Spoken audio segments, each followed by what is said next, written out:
Are we on? How am I supposed to work under these conditions? I'm hungry. Get my agent on the phone now. Agent.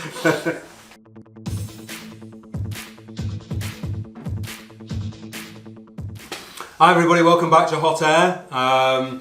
We're doing, we're doing pump ups today, aren't we? Pump ups. We started with a really good introduction from Dominic on the Hills pump. Yeah, hopefully you've watched the last video. I presume that will have been like a couple of weeks ago or something now, like in real time. But Dominic did a fantastic job of showing us the Hills pumps, which leads us onto this, doesn't it? So really? when pre-charged pneumatics first came to the fore, it was really on a single stroke all pump up pneumatic, and it started really with the Sheridans and the Benjamins and the Crossmans, and they go right back to the 40s and 50s, don't they? Yes, we've got a Crossman Model 140 here, very, very basic design, and I'm sure everybody, again, I hope I'm not teaching you to suck eggs, because I know there's most people who watch this show, they're enthusiasts, they're into air rifles, but basically what we're talking about, a pump-up rifle, is where the pump is built into the gun.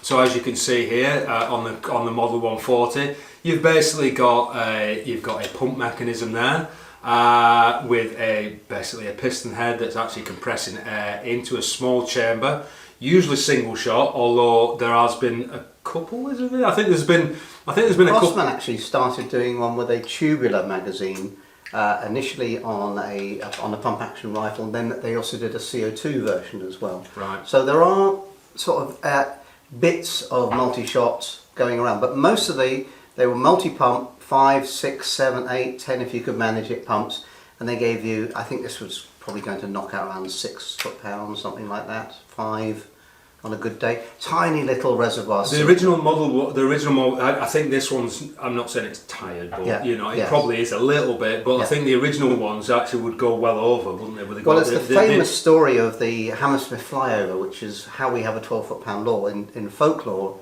is that somebody was shooting a Crossman or Benjamin off the Hammersmith flyover at Cars, and it was doing about 20 foot-pounds. This is back in the days of the straw board test, before the foot-pound law had been even thought about. Yeah. And that was the start of us getting 12 foot-pounds. So it was actually a pump action gun that started the whole of the 12 foot-pounds thing in 68, 69. Yeah, well, I mean, they're more than capable, because literally it's just a case of just keep pumping, isn't it? That's right. And then obviously eventually they put the restrictors in. But yeah, that's the Model 140. So that's just the simplistic explanation of how they work. You're literally just pumping an amount of air into a small chamber, and obviously then when you pull the trigger, that releases the air from the back, goes behind the pellet, pushes it out. Very, very simple. Advantages: recoilless, which, when you think about it, when a lot of these pump ups were really at the height, we didn't have much in the way of pre-charge, did we? In fact, well, they weren't really about. I mean, the principle goes back to 300 years, and there was the Giridoni, the Giffords, which used a compressed source of some kind. But it kind of developed into this because it was a simpler and cheaper way of doing it. You didn't need to have high compression air and compressors and bottles. So this is the way it developed in the sort of 60s and 70s.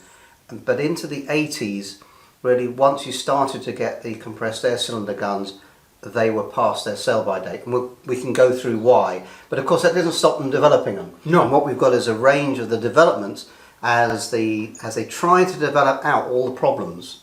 So lack of power, lack of multi-shot, these all got developed out, and they were adding more and more engineering, more and more expense.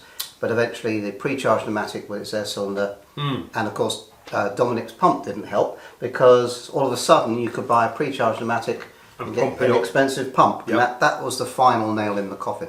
But we've got some beautiful examples here. So basically, the advantages, like I said, they are recoilless. They're usually fairly light in weight. Yeah. Although we have some here that aren't. We have, and there is that independence thing.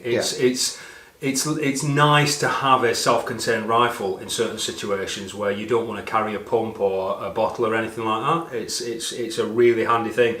And I was a massive fan of the Sharps in the days. I had a Sharp Ace, and it was one of the most accurate air rifles I ever owned, to be honest with you. Disadvantages wise, physical effort. Yep. Quite a lot of it. A hell of a lot of it. Yeah. Inconsistencies to a certain degree. Your pumping method if you weren't consistent at pumping, you would get an inconsistency in power to a certain degree. But funnily enough, not as much as you would expect. I used to pump my Sharp Ace up, and you could pump it at different speeds. Yeah. And still get a reasonably good performance over the chronograph, surprisingly so actually. Yeah. And for its day, that 10, 15, 20 feet per second didn't matter as much. No, I suppose not. No, so basically we've got the Crossman, and the obviously there was the Benjamins as well, which were I think this one goes back to about 1948. Amazing, really, isn't it? Which is very elegant, very tiny little air. It's a lovely looking thing, isn't it? Crossmans were obviously extremely big in America, but not so much over in the UK, and I think that was possibly because there was no consistency in the importers. No. They used to change quite a lot, didn't they? They did. I can remember Sussex Armoury having them in their range rips at one point. That's right. That was a shop in, somewhere down in East Sussex, wasn't it? It was just Hailsham. And I don't know whether you probably remember this quite well as well, but Richard North, Simmons, they were the Crossman agents. They're quite late, quite recent. Fairly recent. Yeah. But what was really interesting is Richard came up with that idea of what's called the triple strike. I don't know whether anybody ever sort of fell for the triple strike guff, the advertising, but what it basically was it was a normal 2100 Crossman, which looks very similar to this but with a horrible plastic stock. Yeah. And he came up with the idea of putting a little wad in, 3 ball bearings? That's right, it was. 3 ball bearings, yeah. And another little wad, and when you fired it obviously fired 3, so they call it the triple strike. And I actually tested it and it was alright for ratting, at really, really close range. Well, you couldn't chronograph it anyway, could you? Because there's no way you're going to get a chronograph to read on 3 projectiles. No, but and I'm sure that the sum total probably wasn't much. About 5 foot-pounds. Yeah, but great for ratting, and actually, in the 30 years I've been in business, that was really the only time when Crossmans really sold well. I think just because of that little gimmicky idea. Yes. But Crossmans have been about for forever, and sort of. Well, they're a big company. They're based in Long Island in the United States. They sell a vast amount of inexpensive guns into the world market. So they're not an insubstantial one of the bigger companies in the airgun trade. But when you go back to the 50s, 60s and 70s, the designs were just so fantastic. I mean, I'm a real fan of early Crossman stuff. New stuff is a toy. I'm sure Crossman wouldn't like me to say that, but it is more toy orientated. But the early stuff, so they had semi-automatic CO2 pistols, the Crossman 600 pistol. Yeah, fantastic. They had pistol. the bolt action rifle with a magazine. They had all sorts of variants and clever designs going on. That incredible design team they must have had in those early days. What we've also got as well is we have the Sharp range of air rifles. Now Sharp were Japanese. They were Hamaritsu, I think, which is a very unusual in itself, isn't it? I remember knowing a friend who was a Japanese American. He went on holiday there and he went tracking down the Sharps factory, and he came across a block of flats. Really? Yeah. So he never really managed to, but it all led to a block of flats. So nobody really knows too much. The design exists to this day. They've taken the design there. I think they're making it in China now, aren't they? I think Highland Outdoors were bringing in an exact sort of replica of this, but it was a plastic stock. It was called the Webley Rebel, but it was basically sharpened over with the plastic. What a long design. Yes. That's 50 years. Now, I thought the Sharps did a really good job, and performance-wise, absolutely fantastic. You've still got exactly the same pumping idea. Yeah, but you've got a cool breech on that. Have you shown the breech has got a little button there, and you press that down, and this one still works fine, and that releases this button. The pellet went in there. It is a really very, very small hole for the pellet to go in, but saying that, it was... And the thing about it, there's no hammer to cock, so that's the hammer is being cocked by the pumping action. That's right. So you've got, all you're doing is opening a chamber. That is just opening the breech, horrible open sights. Well, I thought they were, to be honest with you, because I was into scopes, but these had a peep sight that was adjustable with screws, and this one was around about, I think it was about six pumps in 2.2, 7, maybe 8 pumps in 177. These had what's called a blow-off valve in them as well, so when it got to a certain pressure, there was a little spring actuated blow-off valve, and that would release any excess. So you could pump all day if you wanted to, and you wouldn't get any more power until you block the valve off. Yeah. Unless you block the valve off, which we don't obviously recommend because that makes them illegal. But that was a common thing. I mean, we're talking about late 60s, early 70s for these, so that was quite a common thing for people to block the valve. It's hernia-inducing pumps once you get to about 7 or 8, isn't it? Well, the funny thing is like a lot of people,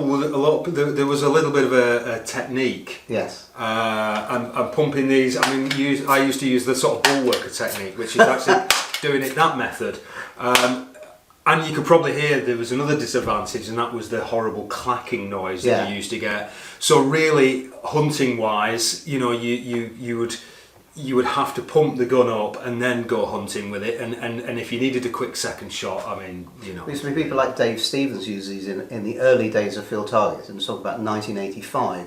He was hovering around the field target with one of these tuned up, and that was state of the art. I had a Sharp Ace, which the Ace was similar in design, but it was all metal breech, much nicer stock, more expensive. My God, that gun was accurate. It was phenomenally accurate in those days. So they were absolutely fantastic. We've also got a couple of variations, and I'll be straight with you. There is so little information about these on the internet, as in virtually nothing at all. But we've got here. Which is a real rarity. This is a Sharp Victory, and the Victory came. It was sort of that. I think it was the predecessor, really, to the Ace. Yes. Beautifully made, all steel action. This isn't the standard stock, of course. This is an aftermarket stock. In fact, in those days, I think people like Keystock used to do aftermarket stocks for these sorts of stuff, and that is an absolute. That's just beautiful. I think it's got a button release, except this one's not. Yes, it is. There we are. Yeah, you used to have to push that before you pumped. That's right. That sets the hammer. That closes the valve, sets the hammer, then you pump it. Yeah. And that design was used moving forward more and more. Yes. As most of the modern designs have a set on them. And even, well, I think this is rarer, and I don't know whether any of you guys have ever seen one, but this is. This is actually called the Pan Target. This was their target model, and as you can see, they basically you can imagine if that would normally be underneath, but they actually turned it on its side for the pump. But basically, what you've got there is, again, it's very, very similar to the Sharp Ace, but designed as a target model. Yeah. Absolutely fascinating. I think that's the original stock, as far as I know. Yeah, looks targeted. But that's lovely. Yeah. So that's called the Sharp Pan Target. Quite a rare one, that. Yeah. Anyway, moving on. Over to your side of the table. Right, over to my side of the table. So in the early days, and Dave State is 40 years old this last year. So when Dave State founder Don Lowndes was developing the original Tranquilizer guns, he was a big fan of the Sheridan Silver Streak and Blue Streak rifles. So when he came to make one for himself, a Tranquilizer gun, he based it on those rifles. And then there was a spin-up as they formed Dave State into doing a pump-action airgun. And this is it. This is only 50 of these made, so pretty rare. I've never even seen one. Right. Well, I've seen 5 in the last 30-something years. And this is the Dave State owned one. A friend of mine, Gareth Egas, got one. And then every now and then one sort of appears. But it doesn't help that they're highly collectible, and one collector I know has got 9.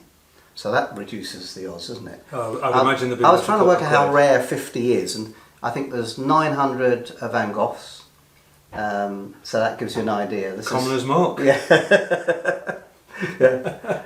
Yeah. So it just gives you an idea of what the sort of how rare these things are. 50 of these made. This is number 50. Actually 51 because they didn't start at 0. You set this one by cocking it. Put your pellet in, and then you're off.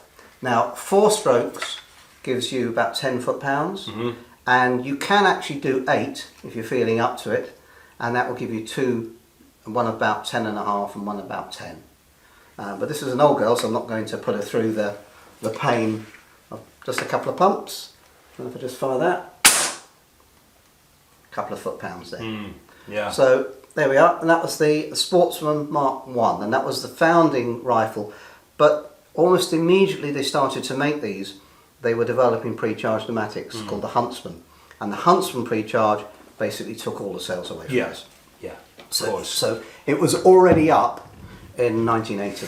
But I've noticed next to it you've got something a little bit more familiar. Yeah, well, this one's got a bit more of a checkered history. This one's the Sportsman Mark II. So this rifle came on the death throes of Titan.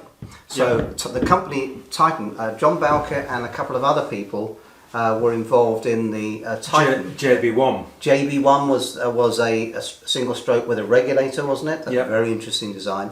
Never had one of those. I'd like to see one actually.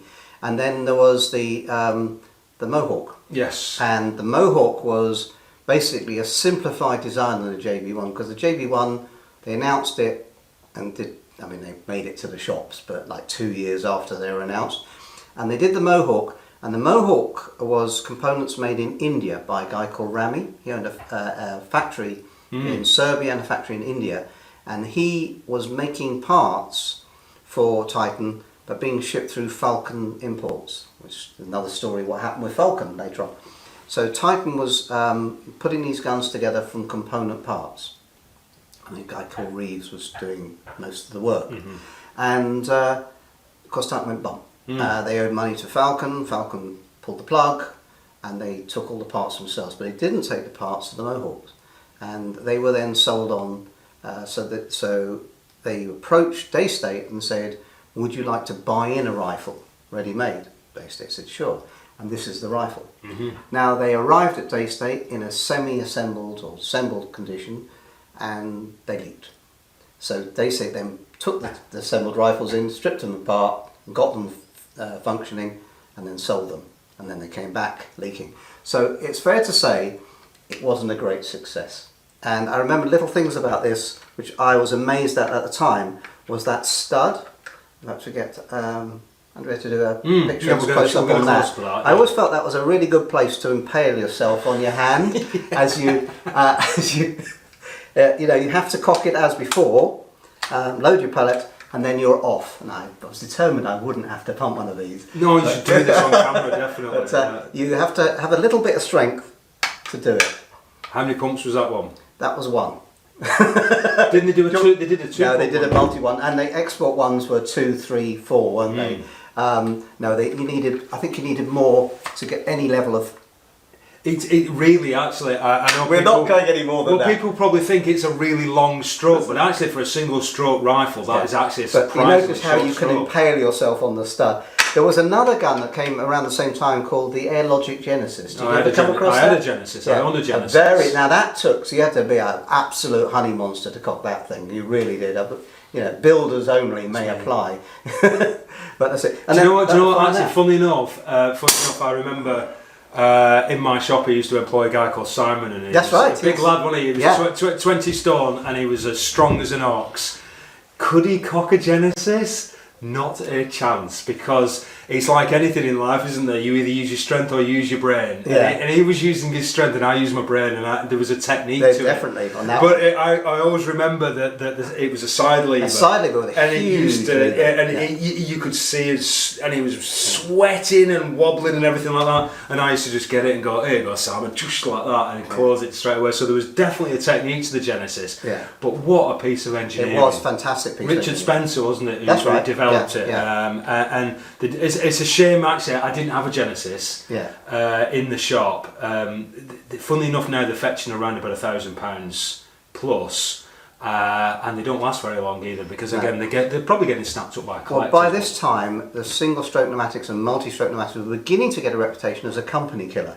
So the companies that were doing these by this latter stage of the sort of late 80s, early 90s, starting to notice that it was costing a lot of money to develop, lots of money to put in production, and sales just weren't there. And they were beginning to hurt the companies that were doing them. But that didn't stop people carrying on. The next one we have, by the way, the Sportsman Martu didn't do any good to today's state whatsoever. No, it didn't, no. And it ended up being sold around the time that this gun was being adopted. So it was, it was a bit of an unfortunate history for the gun. So then the next person to come along was a company called Parker Hale. Now Parker Hale developed this. Now this is quite something else. This weighs an absolute ton. I think I know you could weigh pounds. it in. If it wasn't collectible, you could make quite a reasonable profit at the local scrap merchants with that. But yeah, it was a beast. So as I understand the story of this, there was a gun called the Laser 12. It was developed by a gentleman. I think there were 6 Laser 12s ever made, and then he unfortunately had a heart attack and he had to stop. And a guy called Graham Bluck picks up the mantle where the original designer had left off, and he developed the Laser 12 to a higher standard. And this is a compound lever. I'm going to watch you unlock that. So you remember? There's a little button on the side, and you had to pull the button back. Yeah, because I actually used one of these for a little while. It wasn't as good as my Genesis, but I still loved it. I've got a soft spot for these sort of things. Look at this mechanism. Look at that. That's absolutely fabulous. And then it got up to there. I think that was about That's it. That's your lot. That's a single stroke pneumatic. And then, hang on a second. You've got to press you the set also button. had to press. I don't think that was working actually, but Yeah, there's a little button inside there. I shouldn't really do that, but there's a little button inside there that had to be pressed upwards before that would set the valve. Yeah. And so you get all the way up there, and I mean there's something beautiful about that. I know it's ugly, but it's still I just think that's a lovely solution, very clever. And that would come back here, close it up, and again, this was a single stroke. can you imagine being the factory tester on accuracy testing? He'd probably have a massive right arm. Probably. Do you know what though? Again, technique. You get into the technique of this. You can actually shoot it, at least for half an hour before you completely knackered. Yes, but I really like that. I thought I personally think. Well, they offered 2 versions of that. They offered a Hunter version, and they offered FT. and the FT, and we have an FT. Now these are even rarer. I can barely pick this up, to be honest. It's just, look at that. And I don't think any were ever shot in FT. I think they just were hoovered up by the collectors and stuck in a cupboard. But maybe I'm wrong. I remember the International at Broomhills. There was one of these being offered up as a prize by Parker Hale, and same old device, same ridiculous unlocking mechanism, and they didn't last long. No. In fact, it was the death knell of Parker Hale. It was, it killed them. Yeah. Unfortunately. So there is definitely a theme running through this, isn't Yes, there? that's right. If you want to ruin Every now and then somebody comes on and says, I'm developing a new single stroke pneumatic. I'm like, no, thank you. Well, funny enough, actually, there's 2 guns that we haven't got here. There is a new gun in America, isn't there? That is basically a multi-pump with a cylinder, which was very, very similar to the FX Independence. And I tried to get an Independence for the show today, and sooner or later I will get one in the shop. The really cool thing about the Independence is that it was a multi-pump. But it had a reservoir inside it, so you put about, I think it was about 12 pumps in. 20 really pumps? clever, because you had a built-in pump, but you also got multiple shots. Yes. And you could use it either way. I think 20 pumps would give you around about 10 shots, but there was a method where you fired, you pumped it up, and then you fired a couple, and then you added another couple of pumps, and it would always give you that reservoir. And couldn't you unscrew the pump device and add a cylinder to it as well? People actually converted them to pre-charged. But I think that was part of the design, that they had an option to fit a cylinder if you wanted to. Oh, I don't know about that. I can't remember. I actually owned an Independence for about 3 months, but it broke, and it kept breaking because I heard that there was some fault with the seal design. Yes. And it was such a shame because although it was sinfully ugly, FX have got a real nice style about them these days. It was also extremely expensive, wasn't